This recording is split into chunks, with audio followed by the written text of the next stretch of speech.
graças a Deus pelo que Deus tem feito.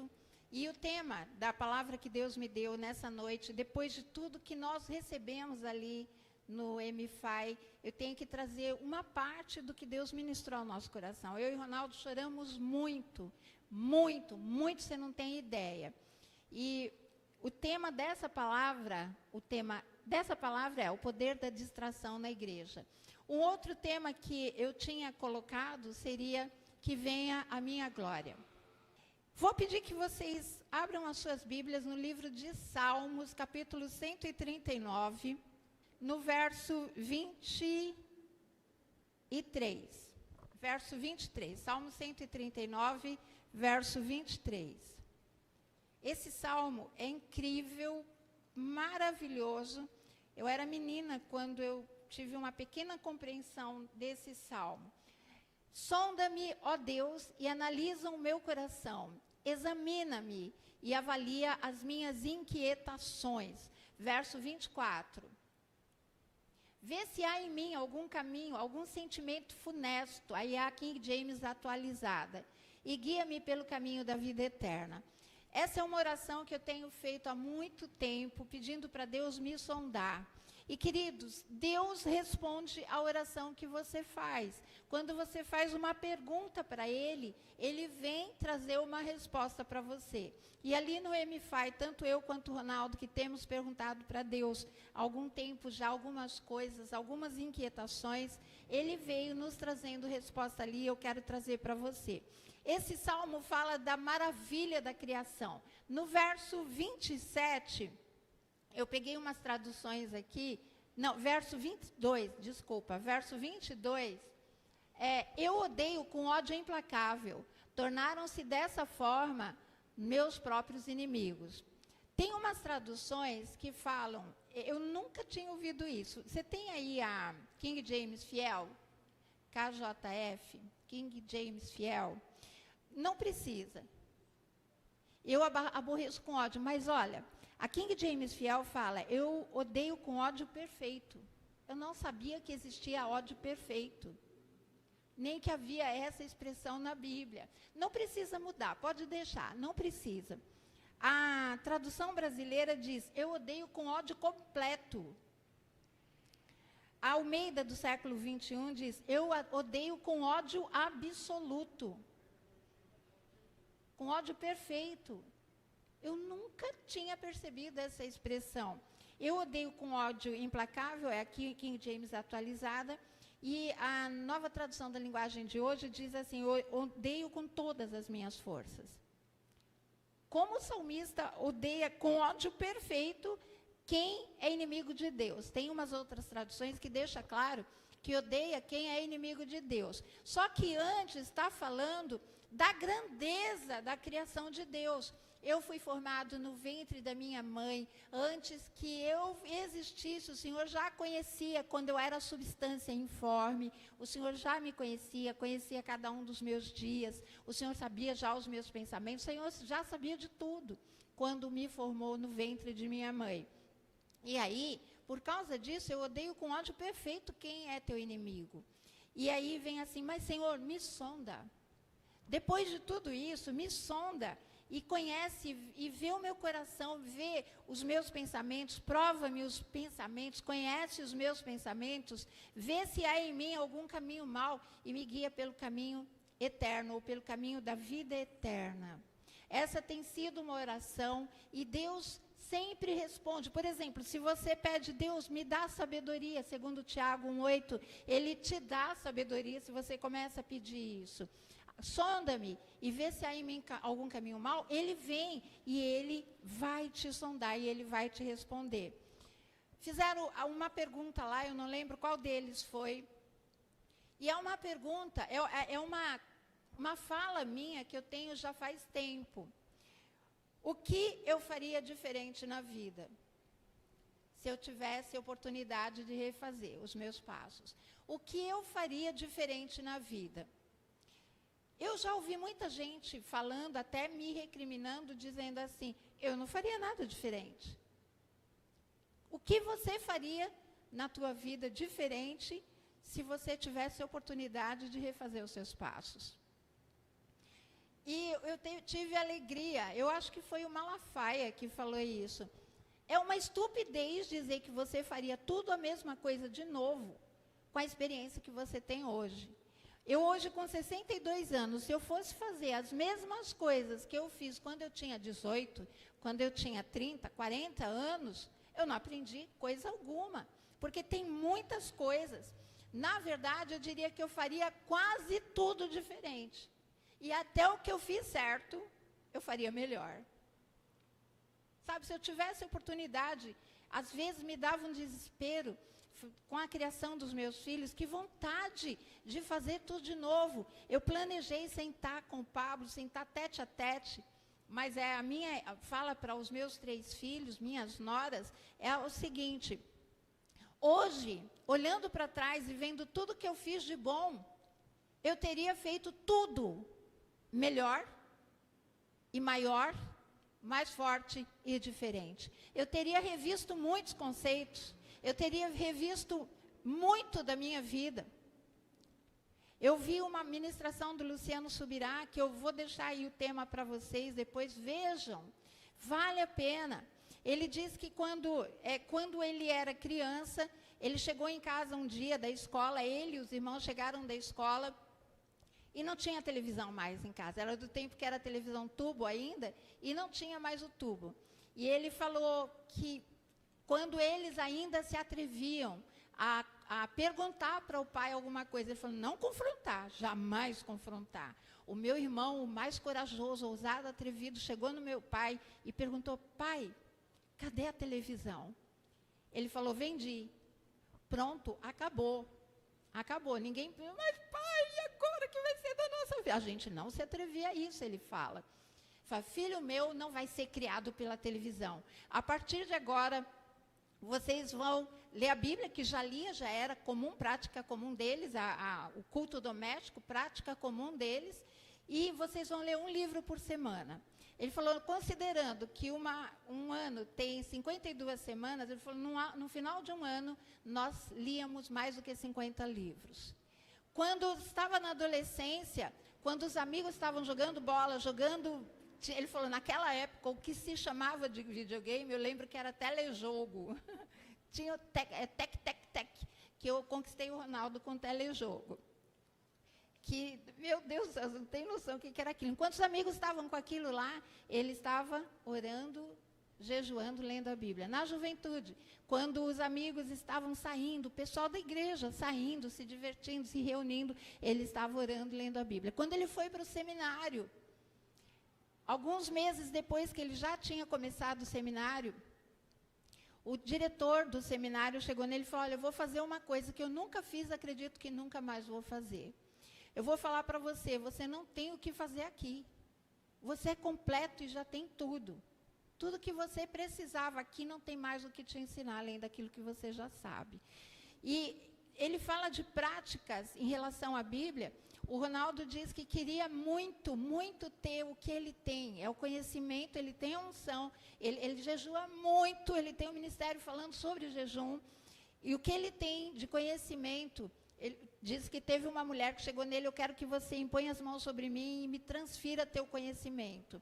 Ele falou, eu não posso fazer isso. Foi porque, primeiro, conhecimento não é dom. Eu consegui, eu conquistei. Conhecimento eu comprei, eu conquistei. Segundo, que se pudesse ser transferido, você seria uma folgada. Porque eu paguei um preço para ter e você não quer pagar o preço, quer ter de graça. Ok. E ele disse que um homem chegou nele antes dele se casar e falou para ele o seguinte, olha, quando seu filho tiver 2 anos, se você não estiver fazendo isso, o coração do seu filho vai se desligar do seu. Mas se você estiver fazendo isso, o coração do seu filho vai se ligar ao seu para sempre. Ele tem um livro sobre criação de filhos, ele e a esposa, Kelly Subirá. Queridos, eu não leio aquele livro, porque me dá falta de ar, de todos os erros que eu cometi, queria fazer de novo.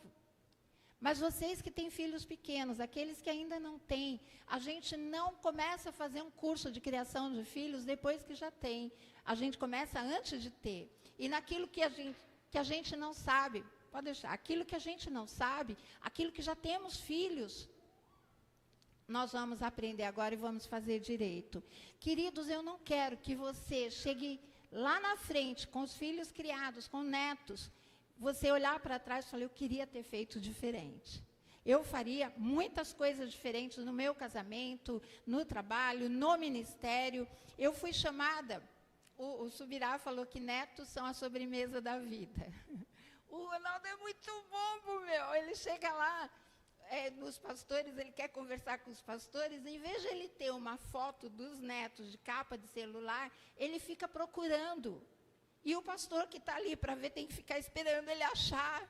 Eu falei, põe uma capa de celular para você mostrar, porque é sobremesa tua, não é do outro. O outro nem quer ver teu neto. Esse daqui já toca bateria, ó. Esse daqui é o meu loirinho. Essa é a minha gatinha. Esse é o meu nenê. Esse é o meu pregador. O outro não quer nem saber.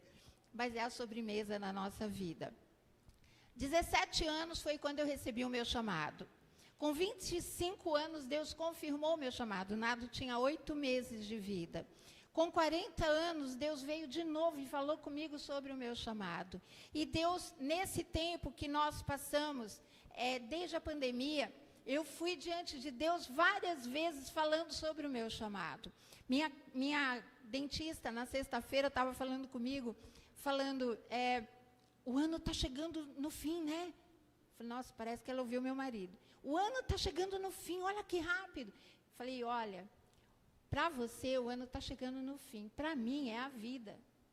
Eu estou chegando num ponto, eu entendo hoje o que é terceira idade, porque eu estou numa fase que eu sei que eu não tenho mais 50 anos de vida.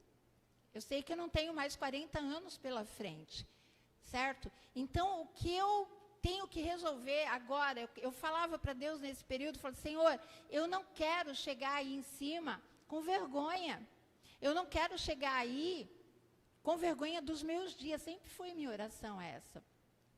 E, na verdade, quando chegou lá no MFI, tudo que nós tivemos foi vergonha. Então, eu vou explicar para vocês, o que aconteceu conosco ali.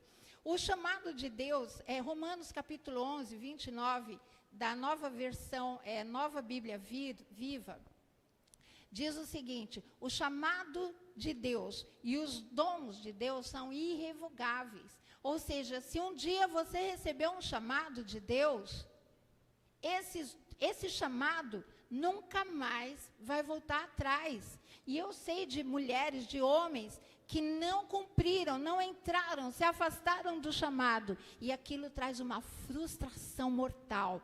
Pode deixar, não precisa colocar. Chamado de Deus não tem férias, não tem aposentadoria. Chamado de Deus não tem férias, não tem aposentadoria. Eu quero orar com vocês agora. Senhor Deus, nós queremos te agradecer, Pai, por essa igreja. Nós dedicamos ao Senhor toda a adoração que foi elevada neste lugar. Damos ao Senhor toda a glória, todo o louvor, e nós pedimos que o Senhor fale ao nosso coração nesta noite. Ministra ao nosso coração. Espírito Santo, tenha liberdade para vir como pontas de espada, que a tua palavra seja espada que corta, seja o martelo que esmiuça e seja o fogo que queima no coração de cada um, Senhor. Fala conosco nesta noite, nós te clamamos no nome de Jesus Cristo. Amém. João capítulo 15, verso 18 até 21, eu vou esperar que ela coloque ali.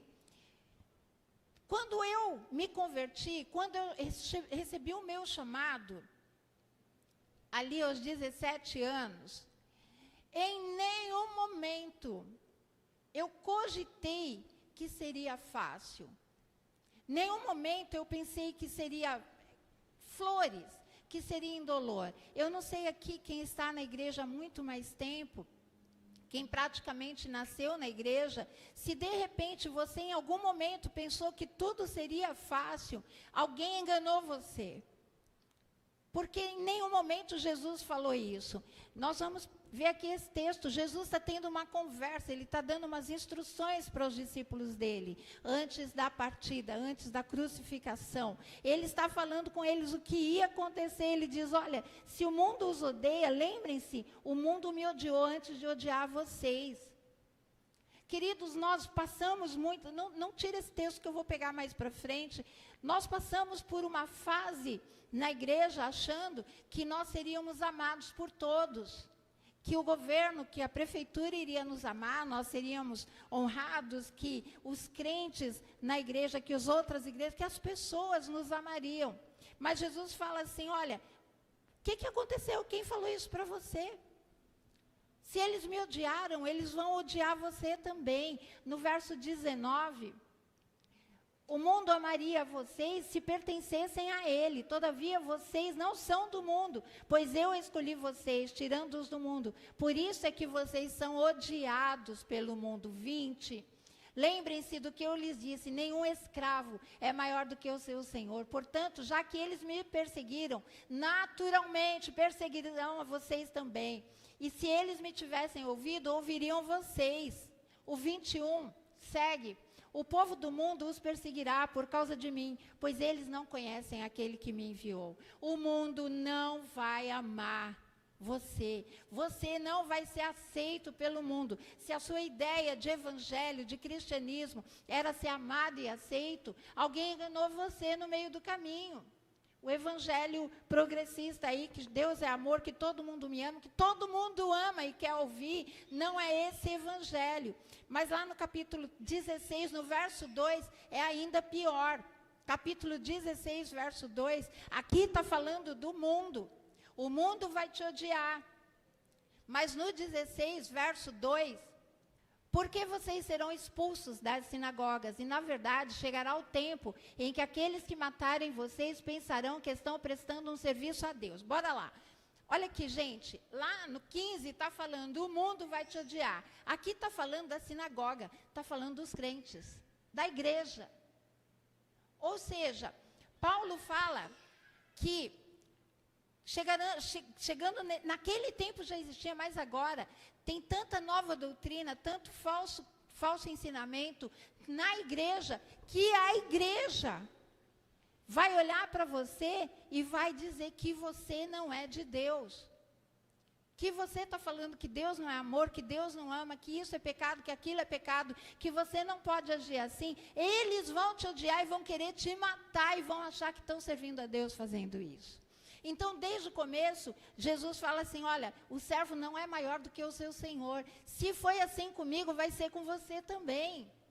Se foi assim na minha vida, não vai ser com você dessa forma também. E aqui está falando que nós seremos odiados, perseguidos, caluniados, rejeitados por amor a Cristo. Está falando que isso tudo ia acontecer conosco por amor a Cristo. Por quê? Basicamente porque nós somos diferentes, por sermos diferentes. E aqui Jesus está falando de você ser tudo isso aí, odiado, perseguido, caluniado, rejeitado, por causa do amor a Ele, e não por escolhas estúpidas. Porque muitas vezes você pode estar sendo perseguido, odiado, caluniado por causa de coisas erradas que fez e não por amor a Jesus. Então não é por escolhas estúpidas. E o que nos confrontou ali foi qual a motivação do teu coração. Qual a motivação do teu coração? Porque motivação você pode esconder por trás de algo certo e nem sempre pode ser percebida a motivação. Vou explicar aqui para vocês essa questão. Aqui, alguém já ganhou algum presente que não gostou, que não era aquilo que você queria ganhar? Você olha assim, que legal, obrigada. Nossa, que legal. É sobre isso que eu quero falar. Nós estamos fazendo um trabalho na igreja, preparando para algo que vai acontecer. Nós estamos nos preparando para algo que Deus vai fazer com a igreja. Nós entendemos que Deus colocou a Comum Sumaré em Sumaré, por causa da perdição que existe em Sumaré. Para a igreja aqui ser luz, ser um luzeiro que brilhe para todo lugar, que aqui encha de pessoas que venham para ser restaurados, curados, libertados, transformados. Vai encher de um povo, e Deus vai movimentar o nosso coração, vai incendiar o coração de cada um, para sair pelos campos e valados buscando gente, buscando os perdidos. Vai ser assim. E quando 30 anos atrás eu ouvia falar do que Deus ia fazer nesse tempo, eu falava: Deus, não me deixe fora desse tempo.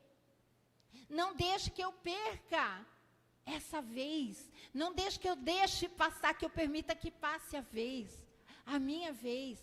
Porque é nesse tempo que Deus está realizando proezas. E o Hernani Santos estava falando, ele faz parte de um grupo de oração, de uns nomes lá que ele colocou, que eu conheço eles todos. Grandes nomes, tem mais de 250 pessoas num grupo de oração online. E quando eles estão ali naquele grupo de oração, um lá pega um papel e escreve. Daqui a pouco você vê um outro pegando papel e escrevendo. Ele disse que nesse dia, nesse grupo, demorou, parecia que Deus não ia falar nada. Deus não ia se manifestar ali. E aí teve uma hora que um escreveu, depois de muito tempo, um escreveu, daqui a pouco outro escreve, outro escreve, outro escreve. O que isso significa? Quando eles abriam o papel, todos os outros confirmavam aquilo que estava no primeiro papel. Era a mesma coisa, sempre é a mesma coisa que Deus fala para todo mundo, confirmando que é Deus falando. Nesse dia que demorou a beça para saber o que Deus tinha falado, todos que abriram o papel estava escrito Brasil. Deus vai fazer algo grande no Brasil. Tremendo no Brasil. A vez que era da Europa passou, a vez que era dos Estados Unidos passou, e a promessa de Deus sobre o Brasil. E a minha fala é: eu não quero estar fora disso, Deus, eu não posso estar fora disso, Deus. Se essa porta ficou aberta, se a gente está de pé, é porque o Senhor tem alguma coisa com a gente, e não deixa a gente se perder no meio desse negócio. Não deixa a gente perder esse negócio.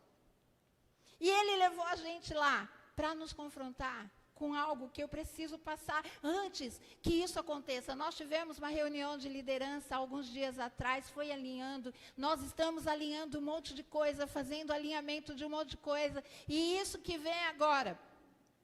E eu sei que Deus vai trazer uma palavra extraordinária no domingo que vem, mas isso que Deus quer que nós façamos agora é um alinhamento também. Por quê?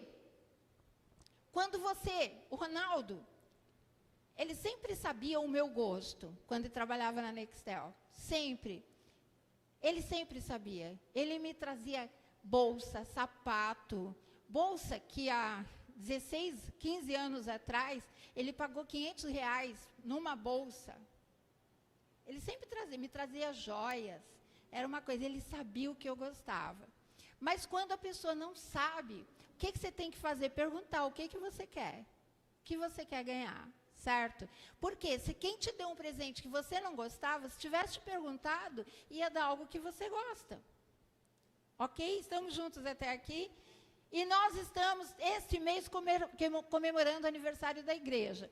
E a gente fica assim: olha, vamos fazer tal coisa, vamos colocar tal luz, vamos fazer tal decoração. E o programa? Como vai ser o programa? E quais vão ser os louvores? E vamos lá. Vamos arrumar tal coisa. Nós estamos arrumando e temos que arrumar, porque nós estamos vindo de igrejas que têm uma excelência que me mudou a mentalidade.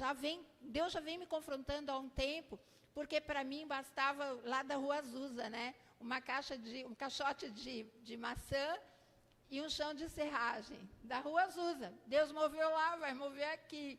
Mas aí Deus me fez lembrar que o templo de Salomão era todo de ouro, prata, bronze, pedras preciosas. Tá? E moveu o coração do Ronaldo. Tem que ter excelência. Malafaia falou o seguinte, gente, é uma delícia ouvir o Malafaia. Eu amo terno. Ele falou: eu amo terno. Eu tenho terno lá, é canalha. Não é canalha não, irmãos, é canalha. Eu tenho terno lá, eu tenho uma coleção de ternos, e esses ternos é para 5 mil reais, 10 mil reais, 15 mil reais. Eu amo sapato, gravata, eu amo tudo isso. Mas eu vi que eu estava ficando fora. Ele estava lá todo moderninho, de sapatênis, todo bonitinho, de casaco de couro, né? Tudo bonito, tal. Ele falou, porque a minha igreja está cheia de jovens. Eu não posso continuar de terno porque eu sou um dinossauro lá desse jeito. Na minha igreja tem luz cênica. Eu falei, fala, Jesus. Tem que ter luz cênica. Tem que ter, irmãos. Ok. Tem que ser com a maior excelência. E vai vir. Vai vir. Só tem uma coisa. De pastora Cristina. Queridos, quando nós formos fazer o culto de aniversário, a gente tem que perguntar para ele tudo que ele quer. Qual a música que ele quer? Qual a programação que ele quer? A pastora Cristina, quando termina de arrumar tudo para a igreja, e vocês sabem que a igreja lá é imensa, ela cansada, suada, e ela olha e fala, o senhor gostou do jeito que a gente fez? Nós temos que, a partir de agora, ter o cuidado de saber o que ele quer. Se é do jeito que ele quer, se ele está gostando do que nós fazemos. E, principalmente, se a nossa motivação está correta. Nós confundimos as coisas no ministério. Nós ansiamos. Gente, isso me confrontou. O pastor, amigo do Ronaldo, falou, Ronaldo, por que você não me convida para pregar na sua igreja? Eu convidei você para pregar na minha. E eu vou falar, porque quando ele perguntou isso, estava eu e a minha família aqui. Só. Douglas ainda não tinha chegado. Só estávamos nós, 12 pessoas. E sabe qual era o problema por não convidar aquele pastor? Vergonha dele ver o nosso estado. Vergonha. Veio um pastor que falou, Ronaldo, o que aconteceu, meu? Meu Deus, meio assim, que derrota, que funesto, que terrível. Eu falei, não era isso que eu queria ouvir, não, eu queria ouvir assim, vai dar certo, Ronaldo, vamos lá, você vai conseguir, ainda tem gente respirando ali, vai dar certo, vamos, levanta. Mas aquela palavra, eu não sabia que estava desse jeito, meio assim, você vai visitar um doente no hospital, falando, nossa, cara, você está ruim, meu Deus, eu não sabia que você estava tão ruim assim. Não sei quem, a amiga minha que estava doente no hospital. Ah, já sei. Que chegou, a Neia, que o marido dela chegou no hospital. Vai embora, sai daqui, senão eu vou morrer. Do jeito que você chegou aqui. Sabe? Qual que era o problema meu e do Ronaldo? Vergonha. E qual que era a vergonha? Eu vou explicar qual que era a vergonha. Porque eu queria estar em evidência. Quando a igreja estava lotada, nós olhávamos e falávamos, olha o que eu construí. Olha tudo que eu fui capaz de fazer. Quando o Batilatas tocava, olha.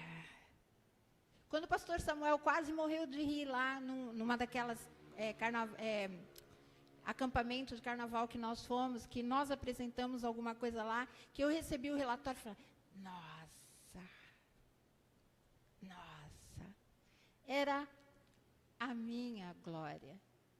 Que venha a minha glória. Seja feita a minha vontade em toda a terra. Queridos, eu não vou falar da maioria dos pastores lá, mas quando você tem uma igreja grande, uma estrutura maravilhosa, é difícil você não falar, vem cá, deixa eu te mostrar. Olha o que eu fiz. Olha a minha glória. E o anseio é por sucesso. O anseio é que você comece a ser convidado para pregar por aí, porque olha só como eu estou abafando.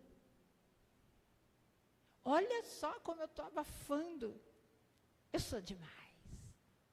Eu me lembro, e eu fui duramente confrontada, lá na pastora de Guararapes, eu fiquei só 1 ano sem ir pregar na conferência dela. Mas no ano anterior que eu fui pregar, eu acho que foi em 2019 que eu fui pregar, eu ficava vendo as outras pastoras pregando. Gente, Olha, o Luciano Subirá não teve vergonha de rasgar o coração e falar as vergonhas dele.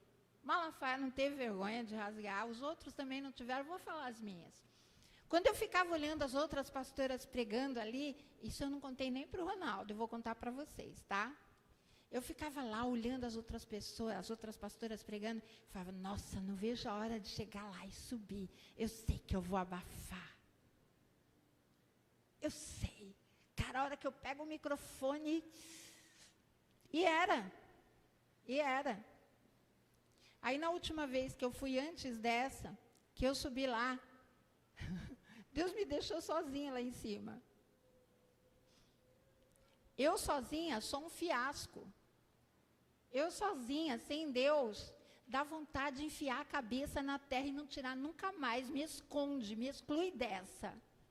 Me inclui fora. Foi um fiasco. Eu falei, nunca mais ela vai me convidar. E eu falei, Deus, eu nem quero mais ir. Nem quero mais. Não quero.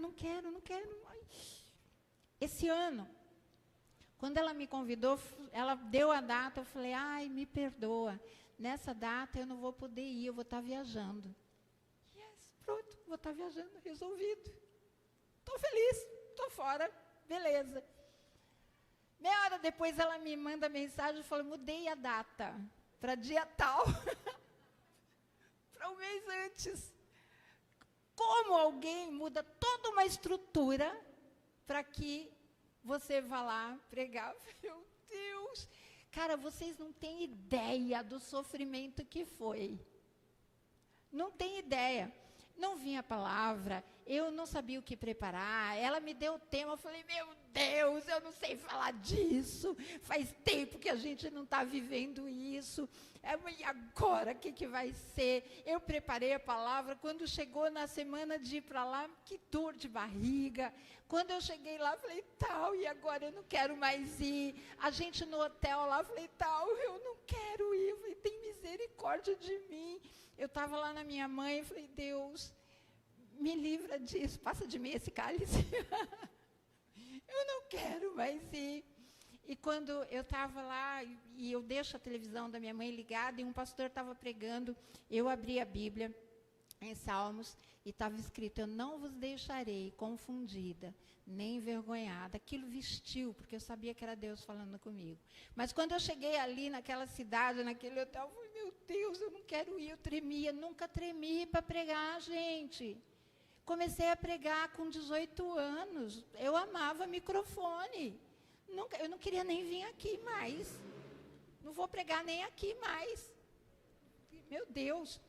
Quando eu cheguei lá, que eu vi aquela mulherada lá, eu falei, meu Deus do céu, tende misericórdia de mim. Me mata agora, me fulmina. Ela pega, me chama e me fala da roupa preta que eu precisava de libertação. Oh, Jesus, tem misericórdia. E isso, tudo porque era um anseio antes por sucesso. Será que a sua vida de oração não é somente sobre o que você quer? Quantas vezes a sua vida de oração é sobre o que você quer? E quando tem uma crise na igreja, uma crise espiritual, porque não recebeu alguma coisa, ou porque não foi de um jeito que você queria, você não lembra que Jesus teve crise também, porque nós não. Se Jesus falou assim, vai ser assim com você, você vai ser perseguido, odiado, vão te maltratar, vão querer te matar, e às vezes vão até te matar, e às vezes me preocupa com alguns crentes da igreja, se perder alguma coisa que não gostaria de perder, se continuaria servindo a Jesus. Porque qual a motivação? Ser visto, receber tudo que pede. A motivação é ter sucesso. E a minha oração sempre foi, meu Deus, sempre no passado era, não me deixa ter vergonha de mim quando tudo passar. E a única coisa que restou em mim nesse período foi vergonha do meu comportamento de 2020 até poucos dias atrás. Só sobrou vergonha, eu tinha vergonha de tudo que eu tinha feito, do meu comportamento, eu tinha vergonha da minha reação diante da situação. E eu não tinha amor por algumas pessoas, não falei mal, não pensei mal, procurei ajustar meu coração, mas amor?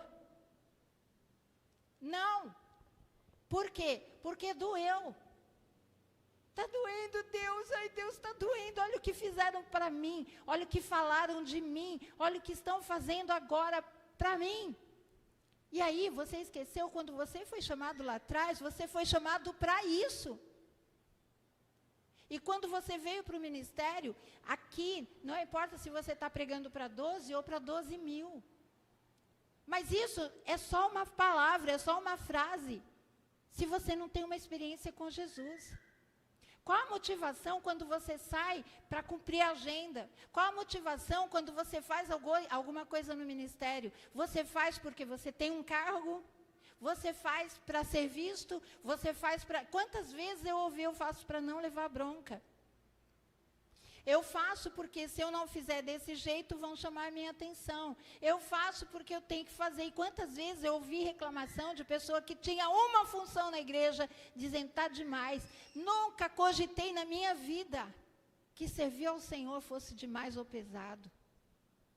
Fui chamada para pregar lá nessa cidade 2 vezes, num dia e no outro dia. Já fui pregar lá e preguei em 2 cultos seguidos, 5 horas e 7 horas. E falava, nossa, a gente está extorquindo você, a gente está sangrando você. Eu não penso assim, queridos, porque da onde eu venho, do evangelho onde eu fui forjada, se eu for pregar 7 vezes num dia, está de boa. A única coisa que precisava ajustar era por quê? Por que eu estou fazendo isso? Por que você tem o ministério que você tem? Por que você faz o que você faz? Como você faz? E por que você faz? Tem algumas coisas que eu queria colocar como comparação para você. Por exemplo, Salomé e Zebedeu eram pais de Tiago e João, os filhos do trovão, Boanerges. E Salomé chega para Jesus, lá, não precisa colocar o texto, mas é Mateus capítulo 20, de 20 até 27. E ela fala, Jesus, eu quero te fazer um pedido. Em Marcos capítulo 10, de 32 a 45, diz que foram os próprios Tiago e João que pediram isso. Mas em Mateus fala que foi a mãe deles que pediu. Lembra qual foi o pedido da Salomé a respeito do Tiago e João? Senhor, quando o Senhor estiver lá na glória, dá que os meus filhos, um se sente à tua direita e o outro à tua esquerda. O que ela estava pedindo ali? Que eles tivessem a glória. Que a glória fosse deles. Que eles aparecessem. Que eles fossem os caras. Ela estava pedindo que eles fossem colocados em evidência mais do que os outros 10. E ali, quando eu leio aquilo, depois, lá no verso 26 e 27, os outros 10, a Bíblia diz que os outros 10 discípulos ficaram indignados. Quem já leu isso? Sabe por que eles ficaram indignados? Eles pensaram assim, que 2 mais sem noção esses 2, hein? Porque em Marcos, quem pede são eles.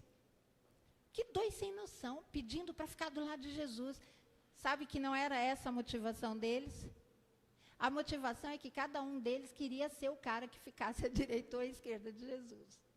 Eles queriam ser os caras, por isso eles ficaram indignados. Acontece o mesmo lá com Simão o mágico em Atos dos Apóstolos. Filipe está na cidade, ele chega numa cidade que Simão o mágico era o cara da cidade, ele era famosíssimo, ele tinha holofote, todo mundo vinha para ele fazia artes mágicas, todos vêm para ele e tal.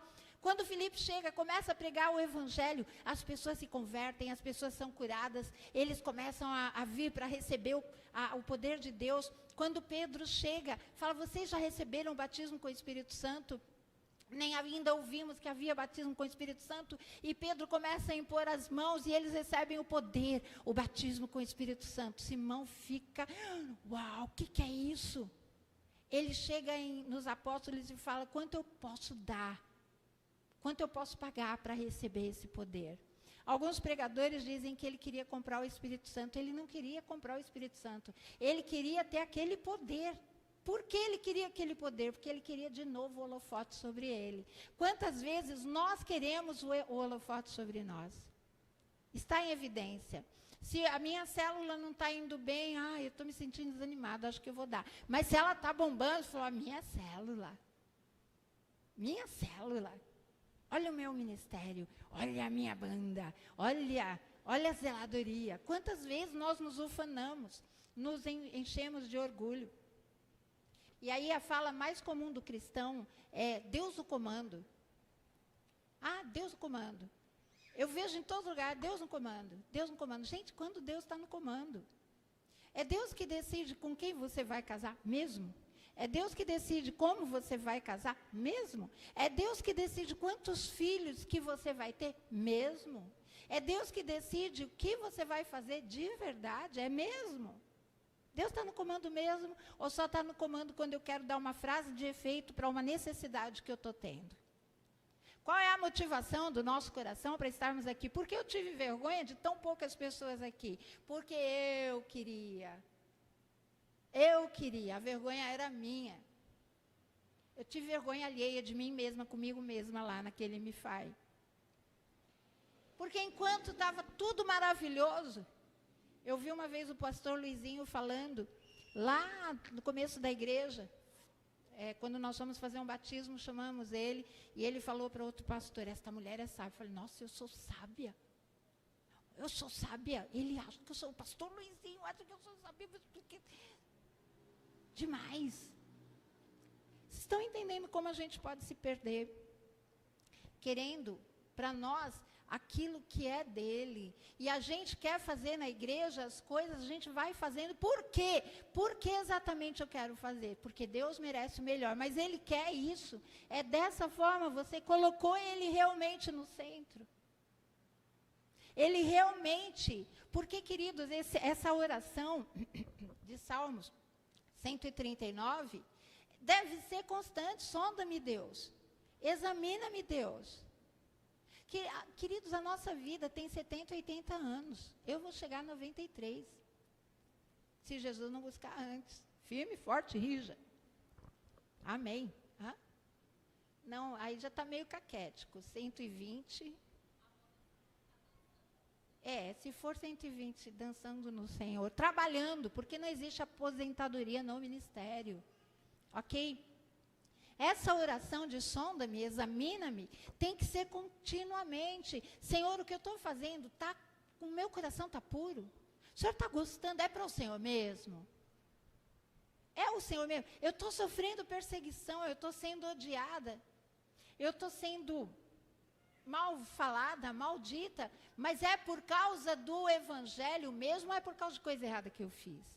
E se é por causa do Evangelho, para de chorar, cara. Para de ficar com nhenhenhen, dodói. Você foi chamado para isso. O chamado de Deus é para isso. E se ninguém nunca te falou, que eu falei lá, ninguém contou para você que vir para o Senhor, que aceitar o chamado, que recebeu os dons e a vocação de Deus, é para que você sofra com Cristo as dores do Evangelho. E isso é uma honra. Isso é para ser uma honra. E não dodói, não para ficar lá no canto, chorando pelos cantos. Agora, com esse número que nós temos, é esse número que vai se levantar e vai dizer, Senhor, eis-me aqui, envia-me a mim, pode contar comigo, eu vou. E sonda o meu coração, vê se tem algum caminho mau em mim, vê se eu estou fazendo alguma coisa para minha glória. Subirá falou assim, que ele conversando com a esposa dele, Kelly, a gente eu quero usar a frase que ele falou lá, vamos ver se eu tenho aqui. Nós passamos a maior parte da vida querendo o que não importa. Eu e o Ronaldo chegamos à conclusão que nós passamos a maior parte da vida querendo o que não importa. Quando você chega na nossa idade, você fala, mas que bobeira. Para que sofrer por causa disso? Para que suar por causa disso? Para que ficar lutando por causa disso? O que não importa. O que realmente importa. E essa confrontação, Isso leva a gente a querer uma mudança. E mudança exige atitude.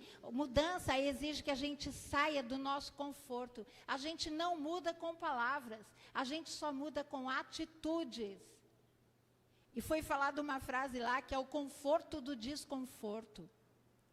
Você precisa entrar numa situação desconfortável de não estar legal desse jeito, eu não quero continuar desse jeito. A falsa segurança da acomodação, eu não quero isso. E se eu não quiser mudança, se eu não começar a mudar, vão vir 3 coisas para você. Mesmice, mediocridade e atrofia. Você vai começar a atrofiar ao ponto de você achar que tudo isso é bobeira. Que servir a Deus é bobeira, que evangelho é bobeira, que não é bem assim, que não é desse jeito mesmo.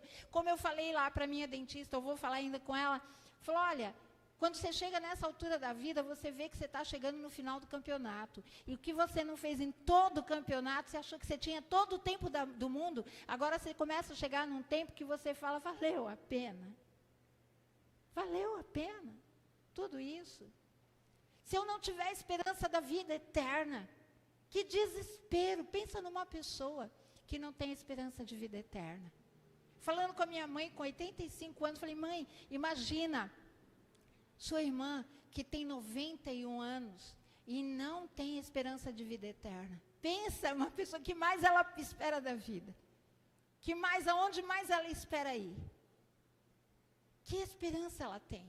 Porque a única coisa que importa não é se você construiu um mega empreendimento, se você teve muito dinheiro, se você construiu e teve muito sucesso, muita fama, muita coisa. O que importa no final das coisas é o que você construiu para a vida eterna. Porque aqui é, Senhor, me sonda e me guia pelo caminho da eternidade. Para encerrar, eu quero ler um texto que está em Atos capítulo 17, verso 28. Porque eu não sei como o Espírito de Deus está trabalhando no seu coração sobre isso. Eu queria que você soubesse 2 coisas. Primeiro, que você foi chamado para sofrer, você foi chamado para ser traído, você foi chamado para ser abusado, vão querer te matar, e muitos da igreja vão achar que estão fazendo uma coisa boa para Deus e te matar. Está escrito isso, estava o tempo todo ali. Quem não viu não quis ver, mas estava o tempo todo ali. E segundo, por que você faz o que você faz? Não só no ministério, mas na vida. Por que você faz o que você faz? Pois nele vivemos, nos movimentamos e existimos, porque declararam alguns de vossos poetas, porquanto dele também somos descendentes.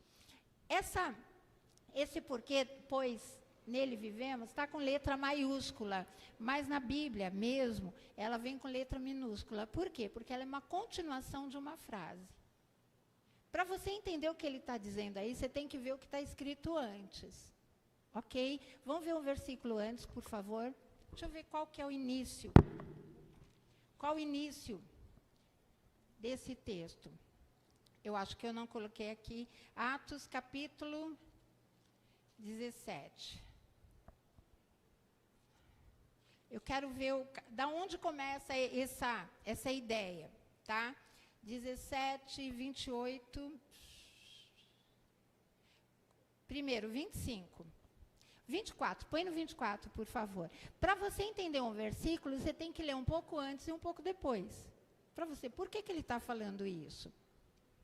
O Deus que criou o universo e tudo que nele existe é o Senhor dos céus e da terra, e não habita em santuários produzidos por mãos humanas. Lembra? Combina muito com o Salmo 138 isso aí.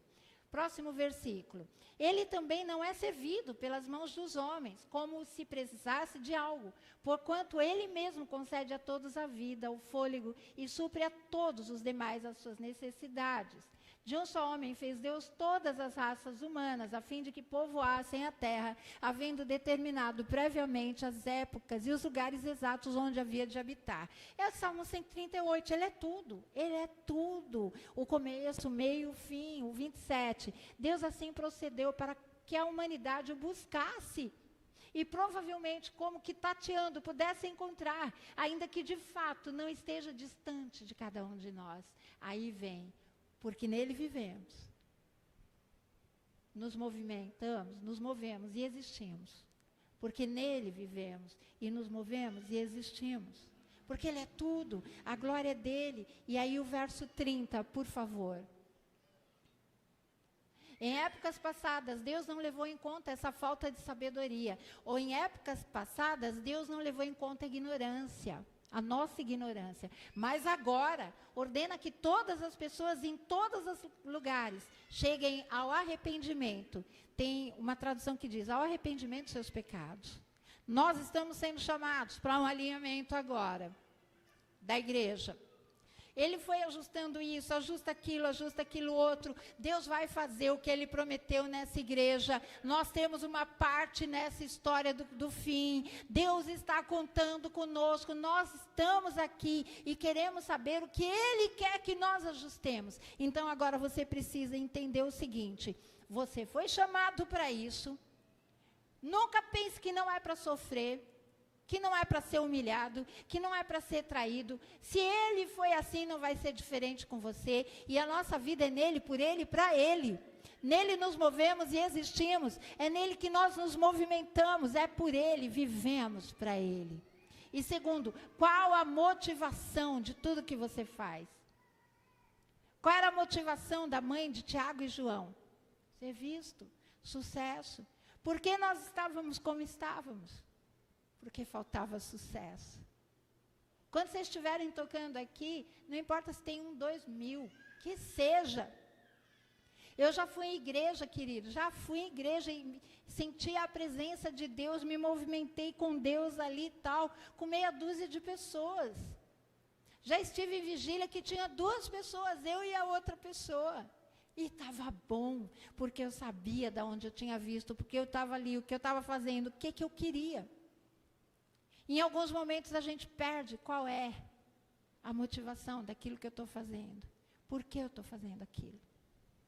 Não importa o número de pessoas. Quando nós estivermos lotado, hiperlotado, com um monte de cultos acontecendo, com uma multidão frequentando aqui, tal que a glória seja realmente dele, eu sugiro que você esteja o tempo todo falando: Senhor, me sonda, vê se há em mim algum caminho mau. Examina os meus pensamentos, Senhor, e me guia para o caminho eterno. Por que eu estou nessa igreja ainda? Por que existe um ódio de pessoas que falam: eu vou com você se você for em outra igreja, mas naquela eu não vou? Quantas vezes nós ouvimos isso?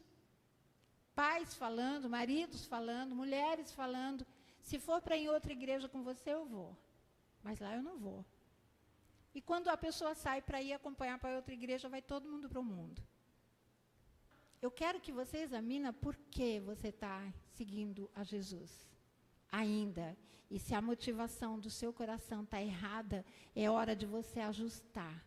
Se você faz o que você faz pelo motivo errado, é hora de ajustar. E se você entendeu tudo errado a respeito da vocação, achando que você ia ser amado e aceito o tempo todo, é hora de você se arrepender e começar a falar: Senhor, eis-me aqui. E se você está no Evangelho, queridos, há mais de um ano, eu não sei, eu acho que eu estava conversando com a Emily.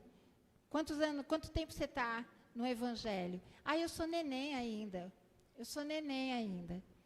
Tem 1 ano. 2 anos? Tem 2 anos. Querido, se você tem 1 ano, você não é mais neném. Até quando você vai falar que você é neném no Evangelho? Quanto tempo você está no Evangelho? Eu sei que Jesus já te chamou. Eu sei que Ele te chamou. E qual foi a tua resposta para Ele? Se alguma vez você respondeu sim, o que você tem feito desse sim? E se você nunca respondeu sim e tem vivido para si mesmo, você tem feito as suas escolhas, é você que decide a sua vida, o controle da sua vida, e fica dizendo que Deus está no controle? É Ele que decide todas as coisas, ou é você que tem decidido? Nós estamos numa geração que as mulheres decidem se vão ter filhos, quantos filhos terão. Não é nem o marido e muito menos Jesus. Eu estava falando com o pastor da igreja lá que eu fui pregar. Fala aqui, teve o tesoureiro da igreja, a mulher dele teve filho faz 2 meses, ele está em fase de amamentação, não veio para a igreja ainda. Eles estão em fase de amamentação. Tesoureiro da igreja. Porque teve neném, tem que esperar não sei quanto. Quem deu o filho foi Deus. Só que se o filho fica doente, à beira da morte, corre para a igreja, que é um milagre. Ok? Na hora que aperta, aí eu quero um milagre. As nossas orações têm sido voltadas para o que nós queremos. Mas o A.W. Tozer falou uma coisa que tudo diz respeito aqui. Cristãos não contam mentiras, ou não deveriam contar mentiras. Eles apenas vão à igreja e cantam mentiras. Estava lá e tinha um rapaz com depressão por causa de coisas erradas, pensamentos errados, ideias erradas. E ele é o cantor da igreja. Ele cantava assim. Numa derrota, todo mundo tentando levantar ele, ninguém conseguia levantar. E uma das músicas que as músicas eram todas, meu Deus do céu, que música, que ruja um leão, que esse negócio isso. Eles cantaram com muito louvor, da caceta, com muito louvor, e ele, com muito louvor, com muito louvor, com muito louvor. Nós cantamos mentiras. Essa música, se ela for verdade, presta atenção quando você vier para o culto agora, que o que você cantar, você está mentindo ou você está fazendo aquilo ser uma profecia para a sua vida? E vamos nos examinar continuamente. Por que eu estou fazendo isso? É para o meu sucesso pessoal, para que eu seja vista, para que a minha glória resplandeça, porque o tema da palavra é que venha a minha glória, que seja feita a minha vontade, assim na terra como no céu. Mas nós colocamos o tema, o poder da distração. Pastor Mark ele tem uma frase que diz o seguinte: se o diabo não puder destruir a sua igreja, ele vai distrair a sua igreja. Gostou? Frase legal? Se o diabo não puder destruir a sua igreja, ele vai distrair a sua igreja. E essa imagem, ela tem tudo a ver. Quem percebeu que tem 2 lobos aí? Alguém percebeu? Difícil, né? Ver o outro lobo. O poder da distração na igreja. Não aconteceu nada demais. Eu tenho falado de coisas tão grandes que nós erramos na igreja, mas quem percebeu, olhando para si mesmo, que o que você queria era a sua glória, era por sua causa? É uma distração. Ninguém percebe. Só vai errando. Se eu estou mal, eu não vou na igreja. Eu vi a Camila Barros falando o seguinte: se você tratasse a igreja de Cristo como você trata o teu trabalho, muita coisa ia mudar. Porque você não liga para o seu patrão dizendo: hoje eu estou desanimado, não vou na igreja. Hoje aconteceu tal coisa, eu não vou na igreja. Qual é a motivação? Eu vou orar por você, você vai participar da ceia, todos aqui são cristãos. E nós precisamos nos alinhar. Eu convido você a se alinhar com Jesus, se alinhar com a motivação correta. Convido você a se converter dos seus maus caminhos e dizer: Deus, eu pensava que o cristianismo seria flores, que ninguém ia me machucar, eu acabei me machucando. Mas eu não levei em conta que o Senhor me chamou exatamente para isso. Foi para isso que o Senhor me chamou. Vamos orar. Senhor, que a glória, o louvor, a honra sejam do Senhor. Hoje é dia de ceia, Pai. Que cada um que estiver participando da ceia saia daqui fortalecido. Que essa ceia, Senhor, traga um fortalecimento, que comece um avivamento, um despertar na vida de cada um. Que nós não voltemos aqui da mesma forma, do mesmo jeito, fazendo as mesmas coisas, tratando do mesmo jeito a tua igreja, a tua noiva, Pai. Ajuda-nos, Pai. Ajuda a igreja, ajuda a comunidade Sumaré, Pai. Nós sabemos que nós fomos chamados para um algo nesse tempo e para essa cidade. Nós sabemos disso e nós dissemos sim, Senhor, sim, Senhor. Não queremos voltar atrás, a gente quer se gastar mesmo. Essa foi a minha oração quando eu tinha 17 anos. Eu quero me gastar para o Senhor. Sim, Senhor, eis-me aqui, envia-me a mim. Que aqui cada um tenha esse chamado. Envia-nos a nós. Eu sei que os meus filhos receberam um chamado num dia. Foi naquele dia que eles receberam o chamado. Que eles se lembrem do dia que receberam o chamado. Que cada um aqui se lembre do dia que foi chamado. Que se lembre e que venha reafirmar o compromisso contigo, Pai. Que no final das contas, tudo que importa é o sim que nós dizemos ao Senhor. E cumprir o nosso compromisso com o Senhor. Que a glória do Senhor seja vista, a tua glória seja sobre a nossa vida. Que esse seja o nosso alvo, nosso anelo. No nome de Jesus.